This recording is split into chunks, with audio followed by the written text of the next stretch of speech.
Hi, my name is Erin, and I'm a certified genetic counselor at SDX Labs. In this video, we will review the different factors that impact a person's risk to have a baby with a chromosome abnormality, including gestational age, maternal age, family history, ultrasound findings, and screen results. In all pregnancies, there is a risk for the baby to have a chromosome disorder. Chromosome disorders typically occur randomly at the time of conception. There is nothing a person can do to cause a chromosome condition to happen or to prevent one from occurring. Per medical society guidelines, every pregnant patient should be offered genetic testing to check for chromosome disorders in their pregnancy. Understanding your individual risk to have a pregnancy with a chromosome disorder may be helpful in deciding if any type of prenatal genetic testing, such as screening tests or diagnostic tests, are right for you. Now, let's review 5 different factors that can influence your risk to have a pregnancy with a chromosome disorder. The first factor we'll discuss is gestational age, or how far into the pregnancy you have progressed. While chromosome disorders are relatively rare in the general population, they're actually much more frequent when we look at embryos or first trimester pregnancies. This is because many pregnancies with chromosome disorders result in a miscarriage in the first trimester. In fact, of the 20% of pregnancies that miscarry, over half have a chromosome disorder. So, the chance that your pregnancy is affected by a chromosome disorder is highest right when you learn you're pregnant. But as the pregnancy progresses and your gestational age increases, the chance for a chromosome disorder is reduced. For example, let's take a look at the risk for a pregnancy to have Down syndrome in a 30-year-old pregnant patient. When she is 10 weeks pregnant, that risk is 1 in 470, and when she is 25 weeks pregnant, that risk is 1 in 750. The second factor we'll consider is maternal age. An egg cell doesn't actually complete its formation until it is fertilized by a sperm. As a result, the older an egg is at the time of fertilization, the greater the chance that an error will occur during its final stage of development and a chromosome disorder will be introduced.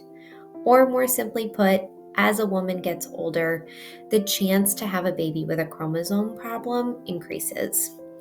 To the annoyance of many expectant mothers, the medical community has labeled the age of 35 as advanced maternal age. While nothing special happens to your eggs once you hit 35, it's just an arbitrary cutoff picked for when we start to pay more attention to that risk for chromosome problems. For example, let's look at how the risk for Down syndrome is different for a woman who's 30 years old compared to a woman who's 40 years old. At 10 weeks gestation, a 30-year-old's risk to have a pregnancy with Down syndrome is 1 in 470. For a 40-year-old patient at 10 weeks gestation, the risk for Down syndrome is 1 in 50. Now, let's talk about family history. Chromosome conditions are typically sporadic and do not run in families. However, if either of the expecting parents personally have a chromosome problem or have had a pregnancy with a chromosome problem, then there could be an increased risk. If a chromosome abnormality, such as Down syndrome, is present in a more distant family member, like a cousin, it's unlikely to increase your risk. But you may consider speaking with your family and learning the details of the chromosome conditions that are present. It's also a good idea to review any of your personal or family history concerns with a genetic counselor so that you can understand your risks and testing options. The fourth factor to consider is ultrasound findings. Ultrasounds are a routine part of prenatal care and give you an exciting opportunity to see your growing baby. While most ultrasounds are very reassuring, sometimes they can show structural abnormalities or other characteristics that are associated with chromosome abnormalities. If your ultrasound shows any of these findings, your healthcare provider will likely speak to you about prenatal genetic screening or diagnostic testing. It's also important to remember that just because an ultrasound is normal doesn't mean that there can't be a chromosome condition present. For example, of babies that have Down syndrome, only 50% show any feature of their condition on ultrasound.